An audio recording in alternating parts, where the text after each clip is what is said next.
5 years old, my mother died, and father remarried pretty soon after that. They whisked me off into a convent. That was common those days. The convent wasn't such a bad place. We sang a lot of songs. We did some light housekeeping chores. And we prayed.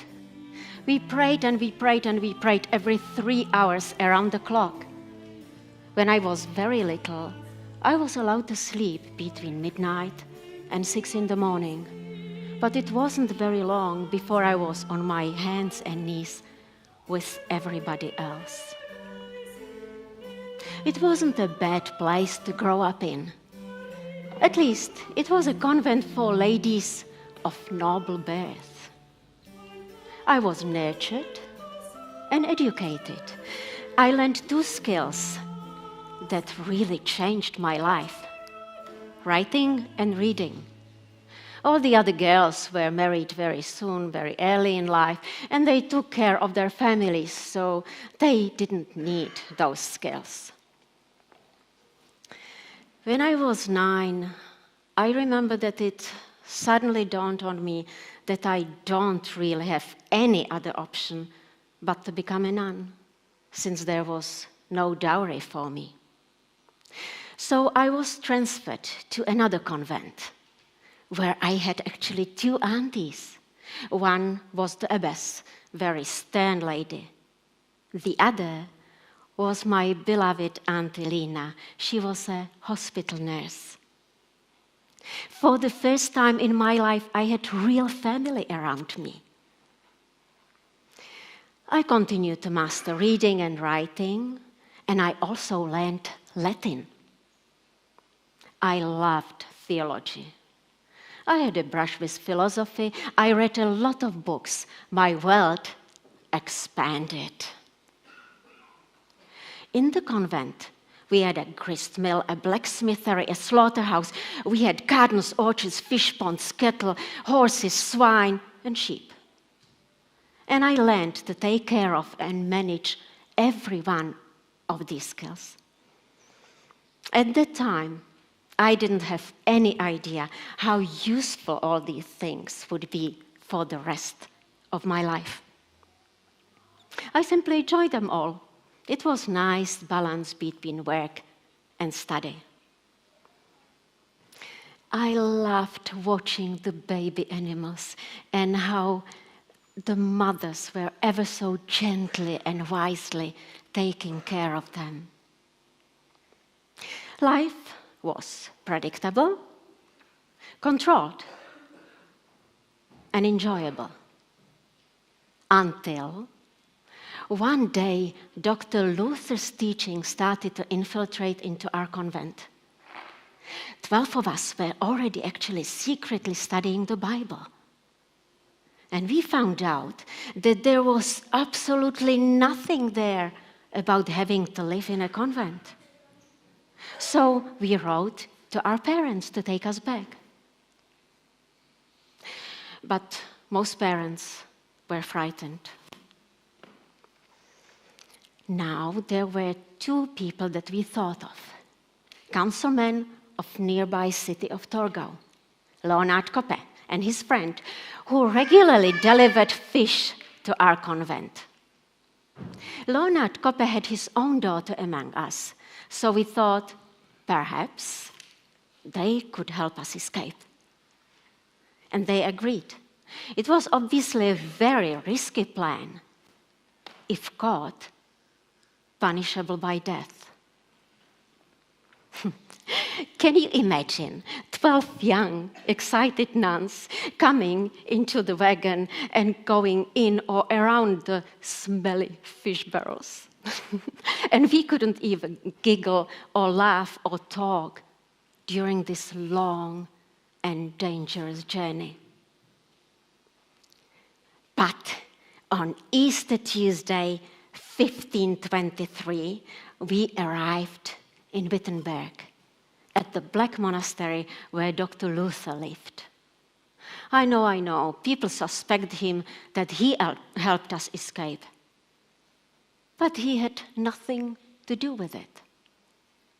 The good people of Wittenberg took us into their homes as maids, and within 2 years, all the nuns, but myself, were married. Jerome, the handsome young student, and I were so much in love. He went home to ask his parents for permission to marry. And that was the last I ever heard of him. I was heartbroken. Thank God that I was working in a very busy house, the home of Luke Krenek, the richest and busiest family in town. They had apothecary, they had printing presses, and Luke Krenek is the famous artist of our times. He painted a portrait of Emperor Charles V when he was just a little boy. Imagine this tiny little chap saying to the famous artist, "When I am an emperor, I will grant you a wish, any wish." And he did. The little boy grew up to be one of the bitterest enemies of Dr. Luther. He was known for saying, "I devote my life, my very soul to destroy Luther." When this Charles attacked Wittenberg, Luke Krenek reminded him of his promise and begged him on his knees to spare the life of the Elector of Saxony. And he did. Now, going back, Dr. Luther and Elder Krenek worked together very well. I overheard their passionate discussions about theology and art and how to present deep theological truths in a simple way in the pictures. All Dr. Luther's Bible translations were printed on Luke Krenek's printing presses. And Luke also provided beautiful woodcut illustrations for the Bible. One day, when I was delivering prints to Dr. Luther, he told me that a certain professor at the university is interested in marrying me. When he told me who he was, I emphatically refused.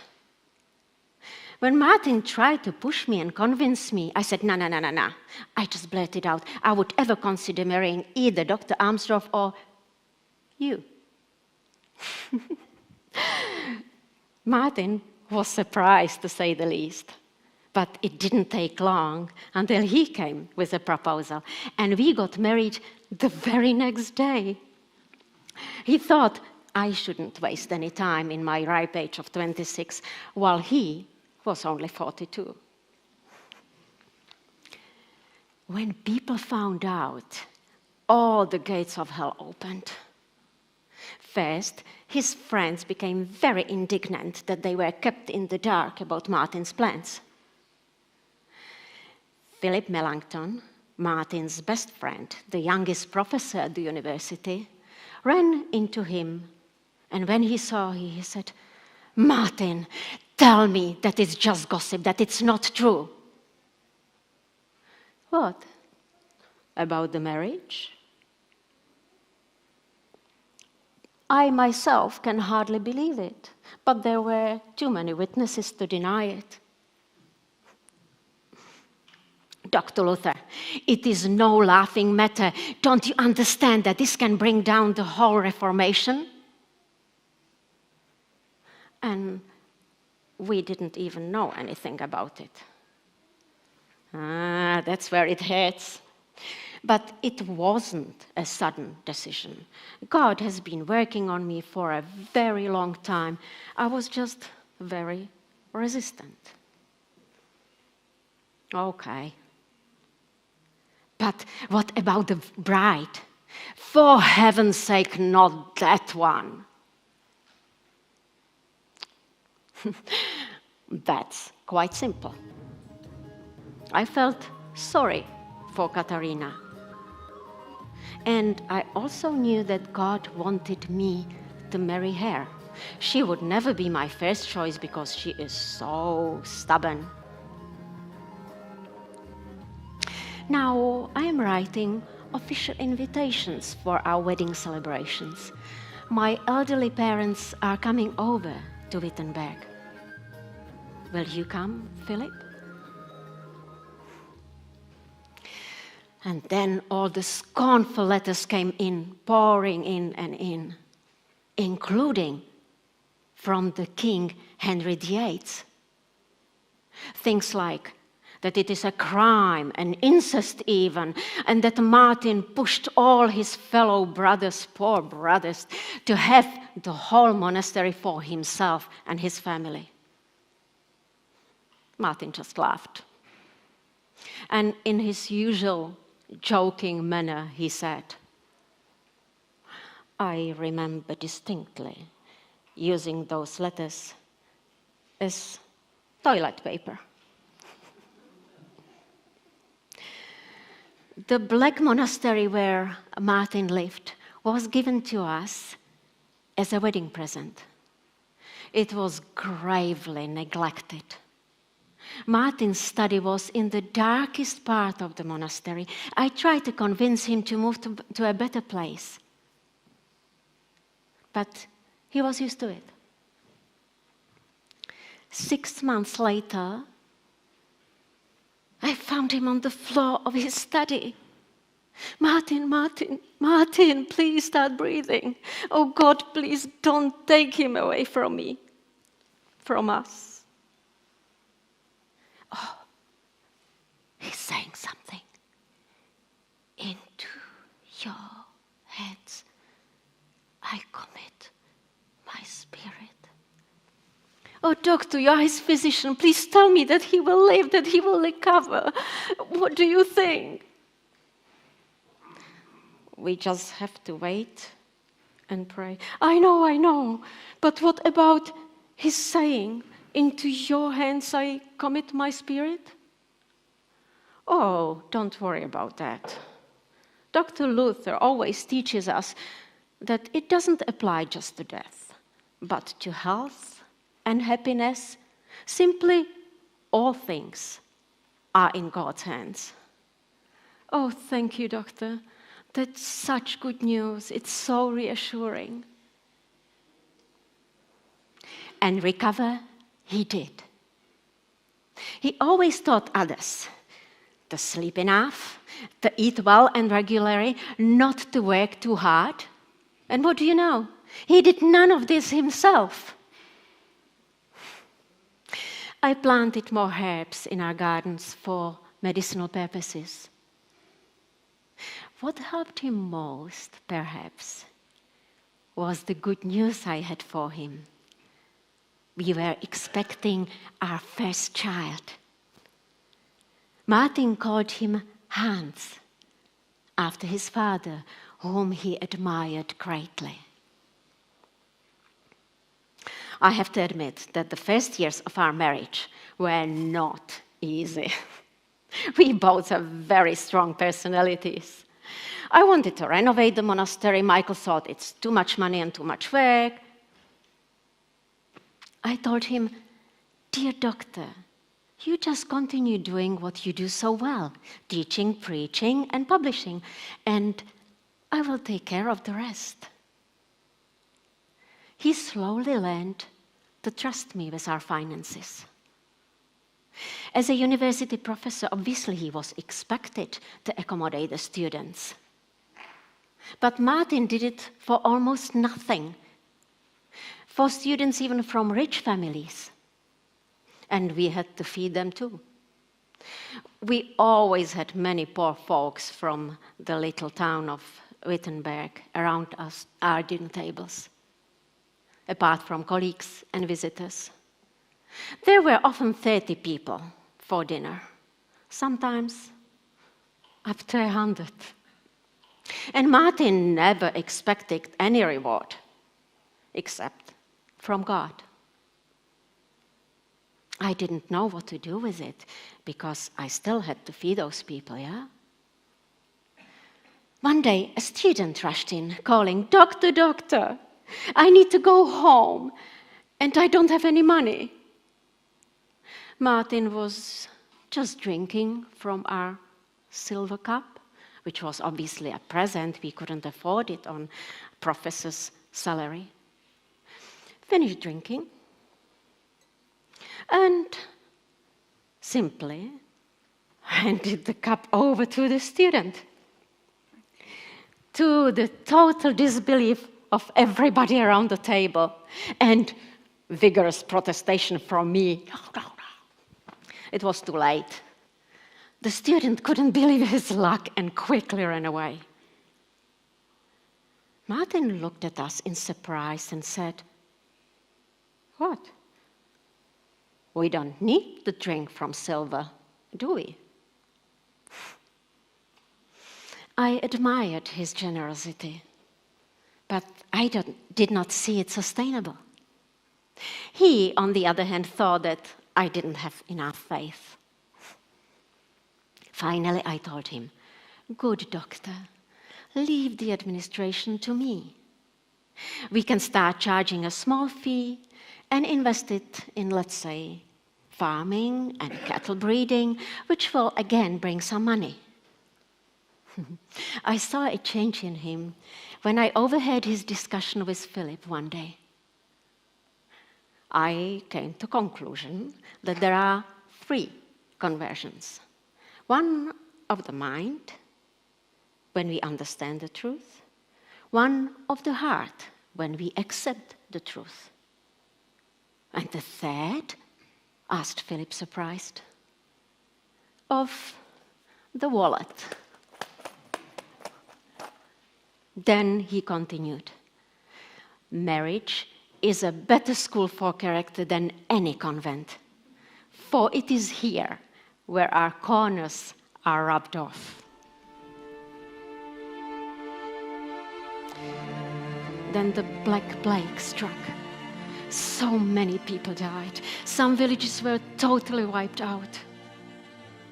Martin's own sister left 4 orphans behind, and we accepted them as our own children. We organized home hospital, and I and the servants took care of the patients. Both Hans and I got sick, but survived. I did not know that we were expecting another child. Elizabeth was born so weak, and she stayed with us nearly 10 months. And then I lost the other child. Oh, it was such a difficult time. Martin, in his usual way, buried himself in his work.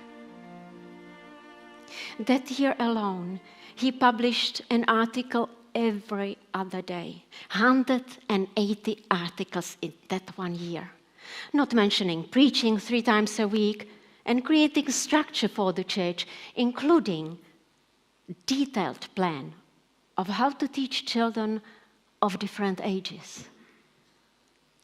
And having every Sunday afternoon home study with us, that was our favorite time. Then, of course, his only paid job, teaching at the university.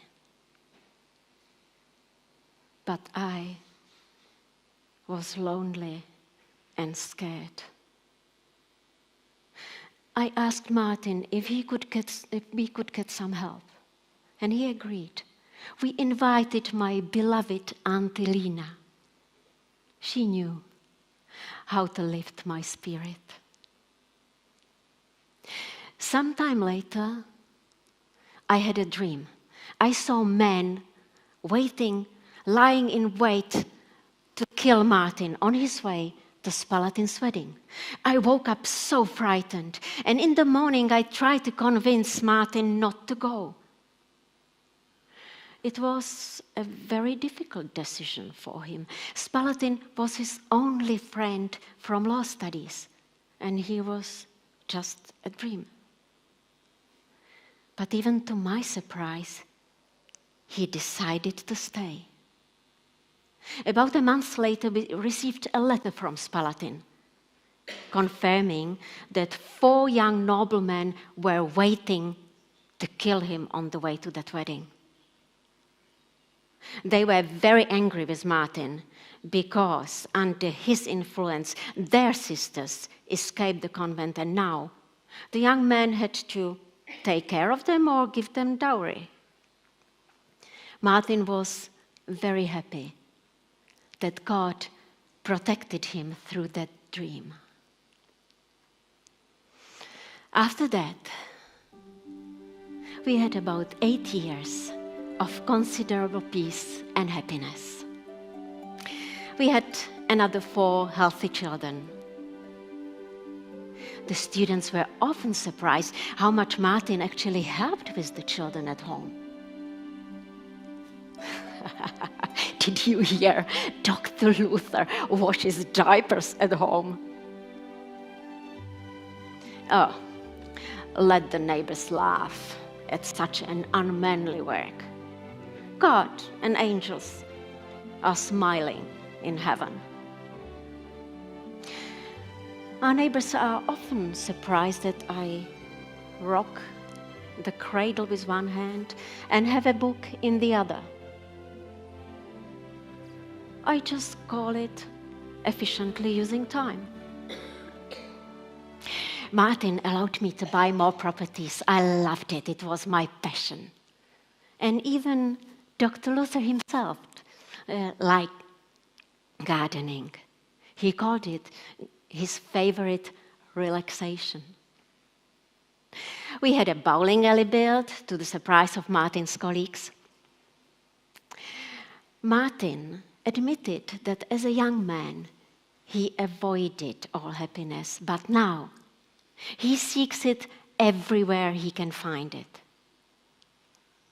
He liked to see our students fill their time with some innocent games, such as the noble game of chess or playing music and singing, so they would not be tempted to go out drinking, playing cards, and getting into fights like students in all the other universities.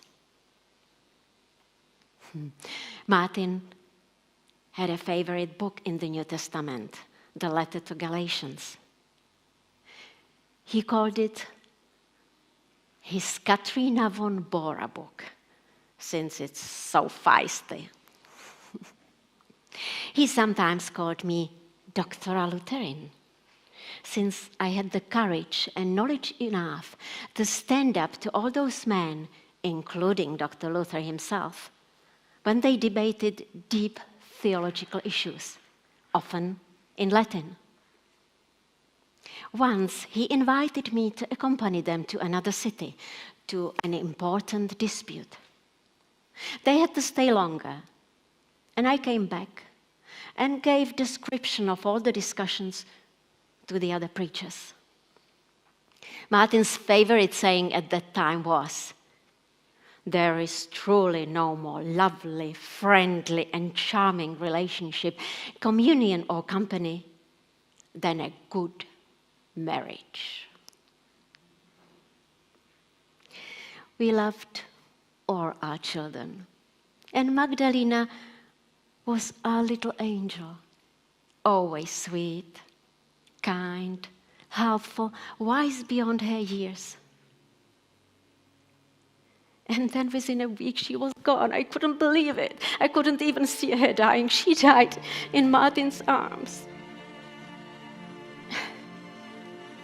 Martin was never the same again. She was only 13. I had to take care of the rest of the family. But Martin withdrew from life. He didn't eat, he didn't leave his room, he didn't even go into nature, which always used to help him. I always knew how to help him, but not this time.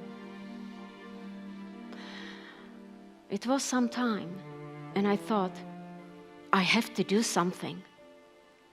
He was a great joker, so I thought I will play a practical joke on him. Perhaps that will make him think differently. So I sent him into the garden. I actually had to literally push him out. And went into my closet, put my morning clothes on, and went out to meet him. When Martin saw me, he was shocked and said, "Oh, Katarina, what great tragedy has befell upon us now. Who else died?" "Oh, Martin, God died." "Oh, Katarina, what nonsense are you talking about?" "Martin, look, if such a great man, courageous, could stand in front of the emperor and say, 'Here I stand, I can do no other, so help me God.' If such a man can be this low and nothing can bring him out of the depression, then God must be dead." He hung up his head and cried. We cried together. And then he slowly got better. But his health deteriorated.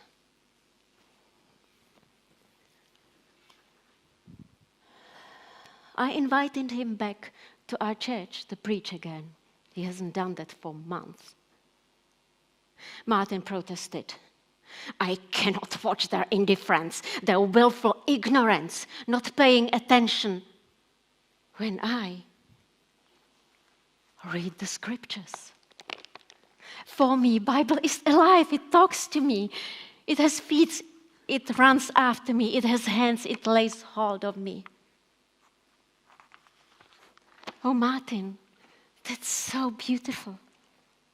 And you put all these thoughts into your hymns that you used to teach us in the church every week. Then we go about our day, working in the gardens, kitchens, workshops, schools, and we sing those songs. They make us hopeful. They make us courageous. And they make us think. The other day, someone in the orchard was singing a song that I just had in my head, so I joined in. Then others started singing, and before long, we had a better choir than recently in the church.